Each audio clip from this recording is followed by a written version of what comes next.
When I talk about my family, I'm talking about our families, because that's all of us come from that type of background.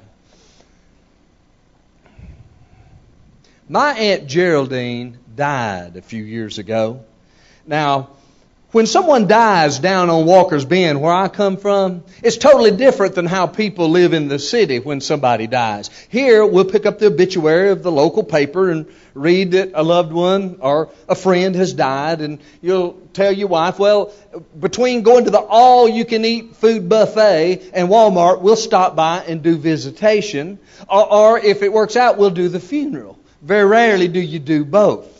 But when someone dies down on Walker's Bend, everything comes to a halt.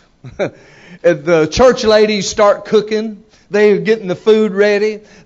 People begin to make plans because it's going to go on for several days. And I remember that when Aunt Geraldine passed away, the first thing they did, after they made sure that indeed she had passed on, they called Brother Ranny. Now, Brother Randy is our local funeral director, mortician, and part-time taxidermist. Your dad or your dog, either way you get them back. Well, now, when Brother Randy would be called, the first stop he would make would be down to the Piggly Wiggly store in Pell City, and he would go back into the meat locker where he kept stored a 3-inch thick silicaga piece of marble. It was called the cooling board. And he would strap that thing on top of his Nash station wagon, and he would drive up the dirt road to whatever house he was headed to. And when he arrived at my grandma and grandpa's house, they met him in the back room, and Brother Randy laid out to get ready for the funeralizing that we were going to have. Now, see, when you're doing a funeral, you have certain things that you're going to just be prepared for.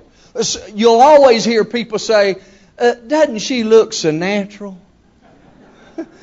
Now, there ain't nothing natural about staring at somebody in a box, sitting in a room somewhere. And the other thing, if you knew my Aunt Geraldine, the last thing you'd have said about her is that she looked natural. Because even when she was alive, she didn't look natural.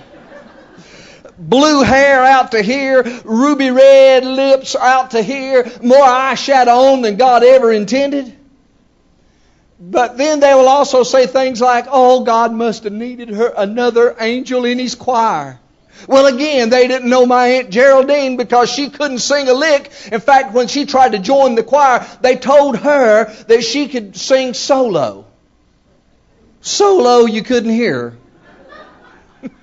And so Aunt Geraldine's funeral progressed along, and we had all arrived at the house, and we were sitting around, and about 1972, and I'd driven back home, and they had prepared it. Her and Brother Randy had brought her out, and Grandma and Grandpa had in the corner of their living room by the fireplace and by the coffee table that had the family Bible opened on it is always the place where any of our loved ones were brought when we were sitting up with the dead. That's where they would be.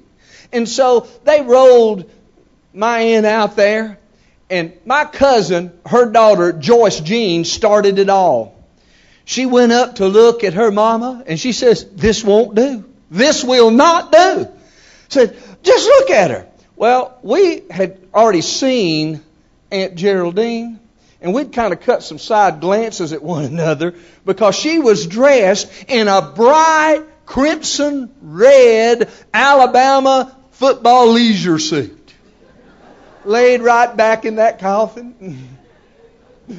And we thought, finally, saner minds have prevailed. So Brother Randy and several of them rolled her back into the room, and a few minutes later, they rolled her back out. And so we were all expecting the usual, the nice little pink frilly dress or the blue one or something like that. And we walk up to the casket, and there Aunt Geraldine was laid out, and she was in a bright orange and blue Auburn football leisure suit.